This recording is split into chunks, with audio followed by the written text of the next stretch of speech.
guys, welcome to my channel. Please don't forget to subscribe and share. And also, please don't forget to like. It would surely help our channel. Happy reading! Hi everyone, this is My Wife, chapter 48, titled Every Dog Has Its Day. Let's start reading. Hi there. So namamansin naman pala siya ng mga kapitbahay. We haven't seen you for a long time. Go back to see Jiao and your grand aunt. Let's talk next time. Buti ba to sila? Nakakaintindi. Okay, see you around. Look, it's Liu Lang. I heard he ranked first in the exam this time. Yes, he just did. Kung hindi lang sana na nakaw yung isa niyang exam, edi tapon sana siya sa 3. Squeak. And he's home. Russell. And there they are. Si Grand Aunt, si Gujiao, tsaka si Jingkong. Pinapaliguan. Bakit may isang baby? Bad guy? Wow. Eye-to-eye contact agad. Parang magkalapit lang pero ang layo pala. There's a distance pala. Oh, Liu Lang is back. Hi, Grand Aunt. Do you bring any delicious food for us? Pagkain agad tinanong. Sure. In a hurry. Nagmamadali siya. Excited siyang makalapit kang Gujiao. Ikaw ha. Ito naman hindi din silang lumapit eh. Ayun, ako, matutumba pa.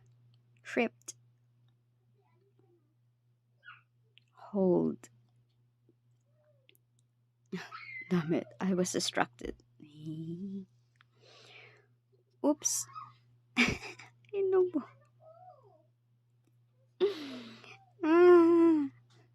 Ano mo? Mainit? Hindi napasok yan. Malamig. Malamig na tubig yung nabuhos niya. So cold. It's cold water. Cold water pala yun. My bad. I guess I'll have a great grandchild soon. It's done. In a hurry. Thanks, Jiao. Pinapaliguan niya si Jingkong. Akal ka na yan. Blushing silang dalawa. Nagbablush din pala si Liu Lang. Where is Feng Lin? Didn't he come home? Didn't he come with you? Put on. Chip. He went back to the academy. His departure for a month delayed a lot of lessons. Chip. They started to raise chickens at home. Jingkong wants to raise chickens. I told him that he had to clean their house and feed them in person, but he insisted on raising them. Siselos na naman yan si Liu Lang. I've already named by the number from 1 to 10. I'm sorry. I've already named by the number from 1 to 7. How do you distinguish them? Oo nga, paano mo may distinguish yan? 1 to 7. Ano tatawagin mo? 1. Sino unang lapit siya si 1? Pass. Grand Aunt, these are for you. Pasalubong time. Good boy. These look good. They must be expensive. This is for Xiaoxun. Give it to him when he comes back. Pati si Xiaoxun may pasalubong. Magaling. You specially brought a gift for Xiaoxun? Get it through ripping of Prefecture Lu. Oo, yung 1,200 na silver tails. Our country has extremely strict regulations on ironware. Such a complete set of carving tools cannot be easily obtained by ordinary people. Carving tools, yan. They indeed cost much. Oo, mahilig kasi mag-carve ng kahit ano si Gaoshun, di ba? Goshun. Shoshun. Basta yun yung kapatid niya. Didn't you bring anything for me? Oh, expectant. Expectant ang ating kalbo. Are you looking forward to your gift, Chingkong? Not at all. Ay, pakipot pa tong si maliit na to eh. If you don't want it, I'll give it to Gudan. Who's Gudan? Ito maraming dinadagdag ng mga characters. Di naman natin makilala. No! This is Gudan. Who's Gudan? Sino ba to siya?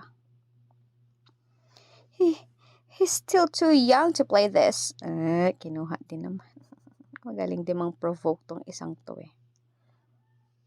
Jiao, this is for you.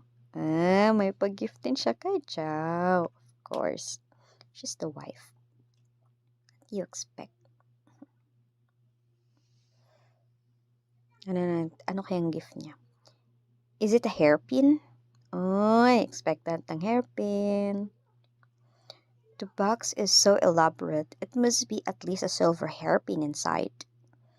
We'll see. He sent me a silver hairpin, which means that... Ano bang ibig sabihin ng silver hairpin? Thank... Croc. You still can't make your handwriting beautiful.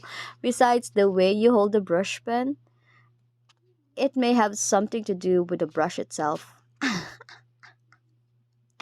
Brush pen yung regalo ko sa atin pa dito ngayon, ball pen. Why can't you send me a hairpin, but a brush pen? Kawawa, nag-expect pa naman. This is made by a famous artisan and it's suitable for you. Malay mo, mahal yung bilhin niyan yan, diba? Famous artisan nga daw eh. Satisfied. This is for you too. Ano yan? Ano yung binigay niya? Where? What's this? Ano yun? I deposited the money into the money house. You can withdraw it if you need. Okay. Kung sa atin dito, ATM card. Or credit card. Di-withdraw niya sa ATM, savings, ganun. Yulang, let me see how your leg is doing now. Okay. Does it still hurt? Nope. Hindi na pala masakit eh. Where? Not at all? No?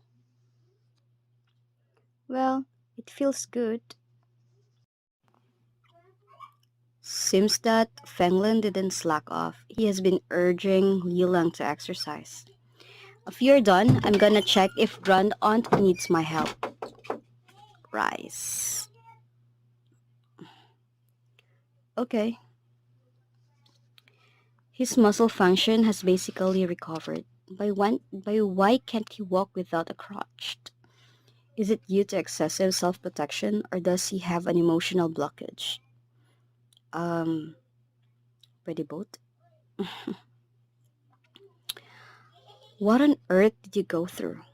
Ano talaga siya, no? Doktor talaga siya. Yung may maalaga sa pasyente kasi tinitignan niya talaga kung ano yung nararamdaman ng pasyente. And this one is emotionally broken. Tingnan natin. Russell.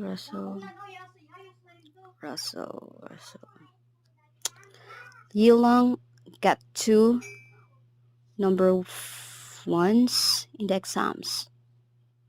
He only missed 1. With the tutorial of Mr. Presidently, he would surely make great progress. Of course. Tsaka matalino naman talaga din siya. Hindi niya kailangan yung review. Slap. I saw Mr. Presidently ask him to Central Hall every day before the Conte exam.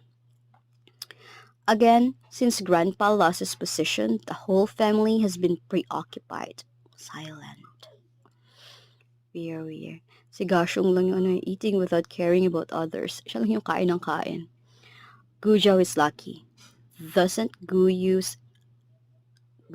feel ashamed to eat here? Gujo is so lucky to marry a good husband. Turn deaf ear. Wala siyang pakialam.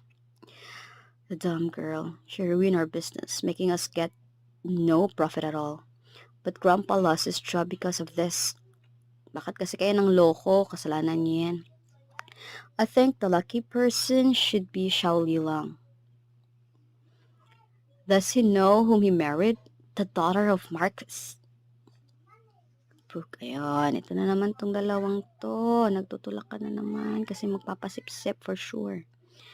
Xiaoxun, you rarely come back. Here, have some meat. First time namigay ng meat. Dati ayaw mamigay ng meat.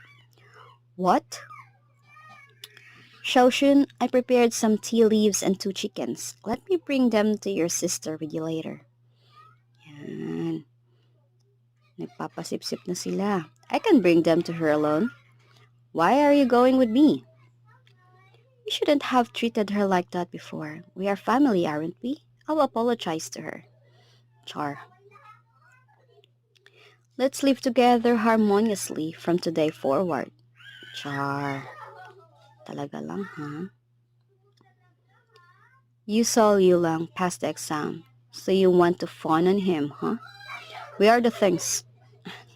Hinahanap niya yung things. Here, I've prepared them well. Hey, don't. Okay. I'm off. Gu Xiaoxun, wait for me. Tumakbo. Tinakbuhan niya. Clump. In your dreams, you owe Zhao. Get off, you guys. Shut. Dang it.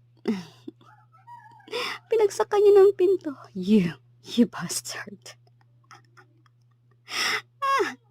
Tumugo yung ilong. But, don't dream about it. Puti-puti siya. Pati mga manok nahilo tuloy. Hot Spring Manor. Okay, what do we have here? Oh, yung father ni Mr. Yan. What's wrong, my lord? Anything happened in the mansion? No, Lady Shu sent me a letter. Lady Shu? Does she want to summon you? Her birthday is coming. It's in the same month as Jinnyu's birthday. She asked when I would take Jinyu back. Jinyu is coming of age this year. She reminded me not to forget this. Ba't di mo pa kasi sinasabi yung totoo? Lady Shu must miss Her Highness. Hi. Although Lady Shu doesn't like Lady Yao, she's quite into Jinyu because of Jinyu's talent. Nagka-talent lang naman yan kasi ni-nurture niya na eh.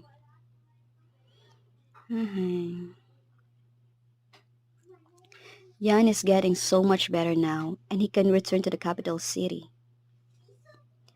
How about the blood test thing of Miss Jiao? Won't you take her back with us? Since Yan is so close to her, I bet she's my daughter. As for the blood, the medicine from the rejuvenation hall still works for now. It's alright if we do that later. However, that girl grows up in the countryside and has many bad habits. Her speech and behavior are not like a graceful lady at all. Ito naman. Graceful naman siya. Sadyang wala lang siyang pakialam. People will be bound to criticize her if she goes back to the capital city. I gotta get someone to behave her before we leave. Do you skip any critical procedure, like if Miss Jiao will accept it or not? She doesn't have a say in this matter. I'm her birth father. I don't care if she believes it or not. If I really want to take her away, can she say no? Weh. Who was beaten up by her and hung? Thank you for reading with me, everyone. Until the next chapter.